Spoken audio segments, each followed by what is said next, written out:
Welcome to Make Something with me, David Picciuto, and today I'm going to show you how to make some wedding rings. Check it. Every year, my wife and I, we retire our wedding rings and make new ones, and it is that time of the year again. So the very first thing I need to do is head on over to Kencraft to go get some wood.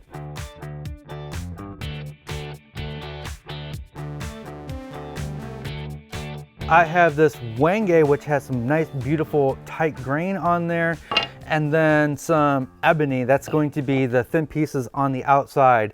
This is actually way more wood than I would ever need for 2 wedding rings.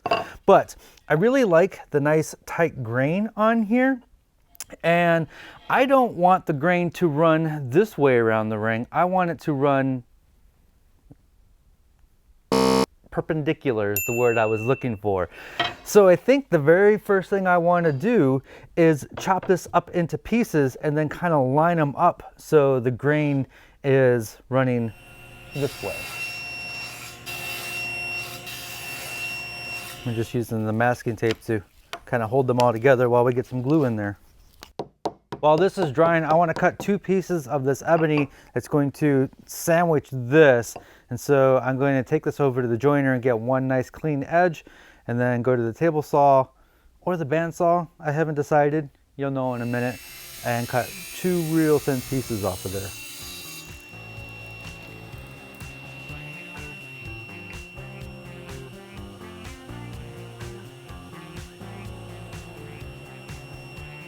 So I'm going to take this over to the table saw and try to get a nice clean edge on one side and then rip it to width, and then we'll sandwich that all together. Because I don't have a nice straight edge to run up against my fence, I've got this sled here that's kissing the blade, and I can just clamp this down in here and have this overhang on the edge a little bit.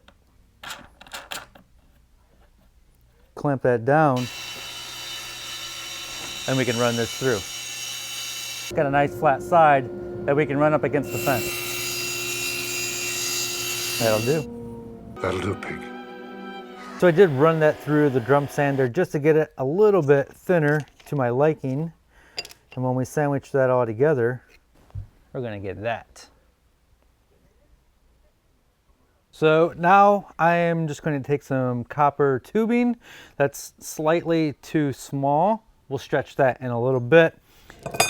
And I've got this little tube cutter, pipe cutter, I guess. I don't know what it's called. I got this guy right here, which clamps onto there. The wood is gonna wrap around the copper. The copper is going to give the ring some strength because the wood's not gonna be very strong. You tighten it, you do a couple turns, you tighten it, you do a couple turns, and you just keep doing that.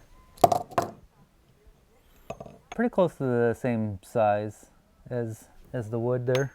Before we stretch the copper to the right size, we're going to anneal it, which is basically heating it up and then cooling it down. So now this is a special tool just for stretching metal for rings. I think it's called a ring stretcher. And so I throw that on there, and then as I tighten this down, it expands a little bit.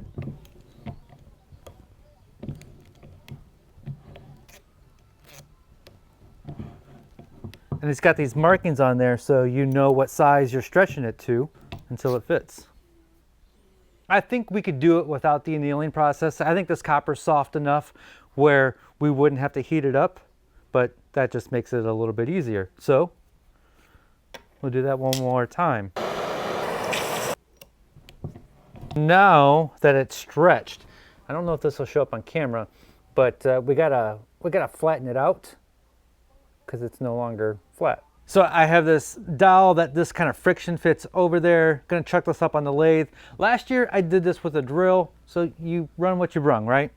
So we're just gonna throw this in there. Some sandpaper adhered to a flat surface. And we'll just do that until it's flat. But basically we got that flat. I got 4 of them just in case I screw up, but we are good to go. Now we're gonna use a block plane. Hopefully I don't have to sharpen it because nobody likes sharpening.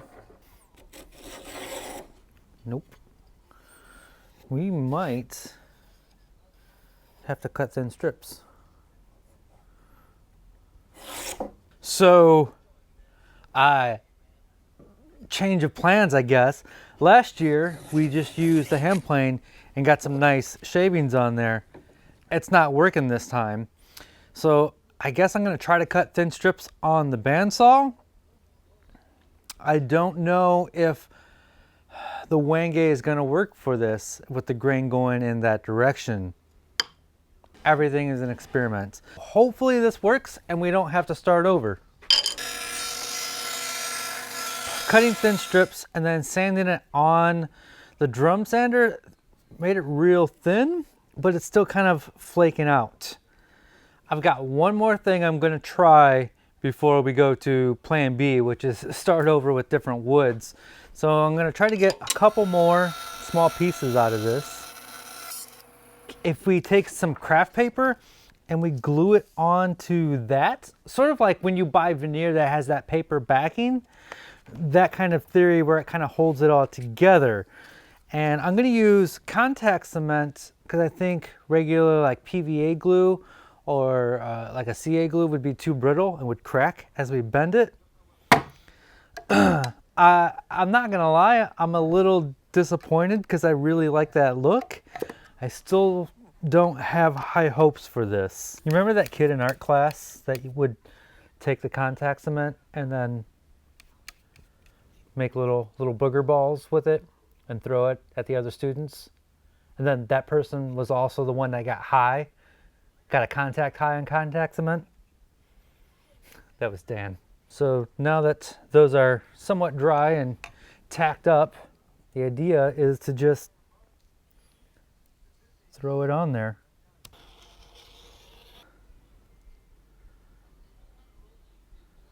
We might be able to make that work.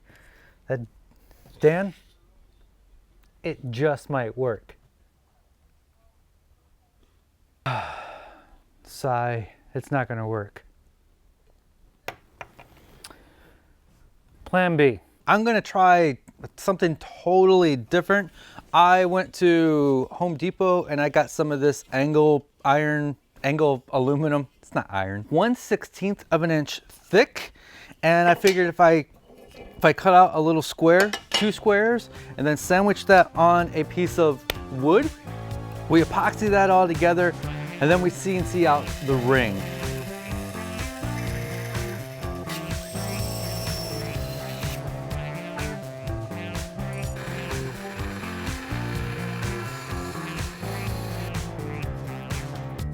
And we're just gonna sandwich this together.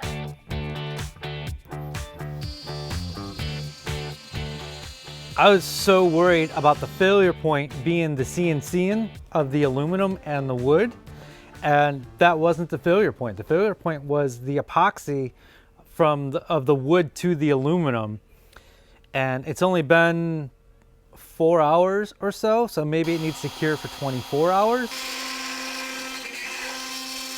So we ran into some problems with the CNCing as well. We had no problem CNCing the inside for the finger diameter, but the outside, every time we kept trying to do the outside, it would either come up off the bed or the wood would split from the aluminum. So I figured we'll just CNC the perfect size for the inside, then we rough cut it out on the bandsaw. So now we're gonna take this over to the lathe and do some final shaping on the outside. So off camera, I use some penetrating epoxy. Basically, it's epoxy, but it's super thin. I use the penetrating epoxy, hoping to get inside the wood to stabilize it and to harden it up. So it was an experiment I did off camera.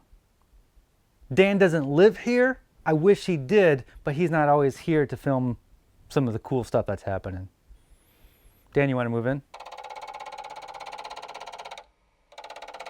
So I've been polishing this ring all the way up to 3000 grit, and it's real nice and shiny.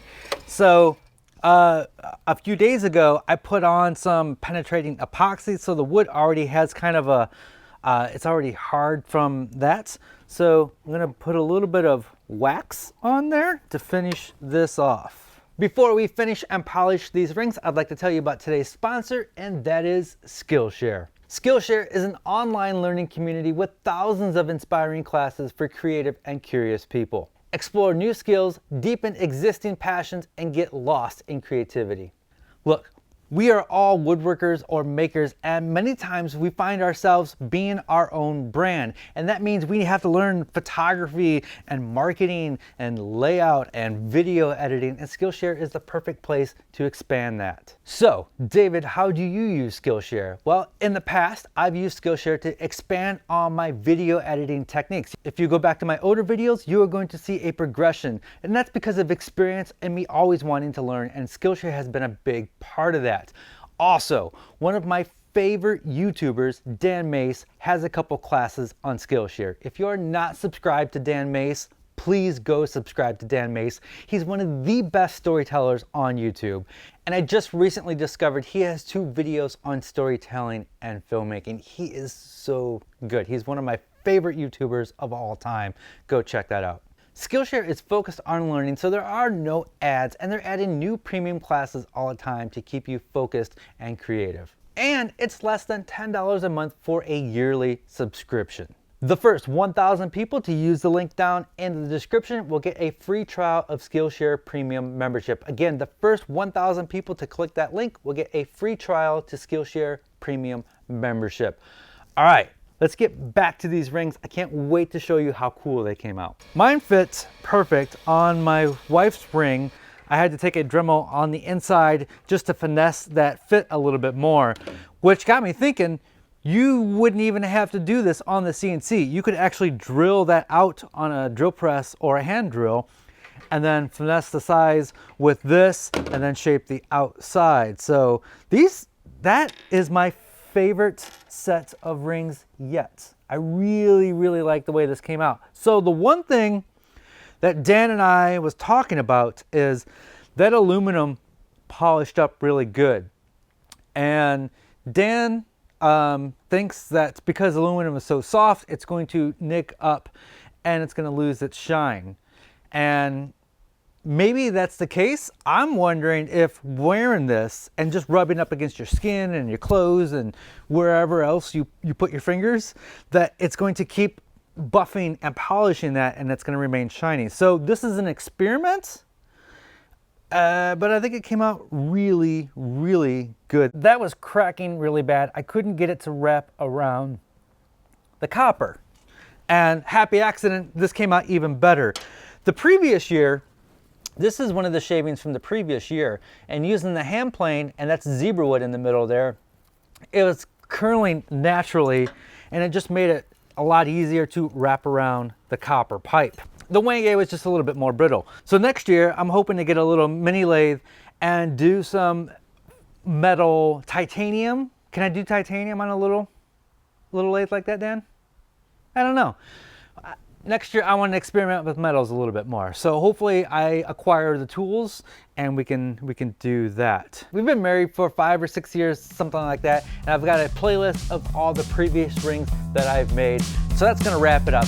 As always, be safe, have fun, stay passionate, and make something.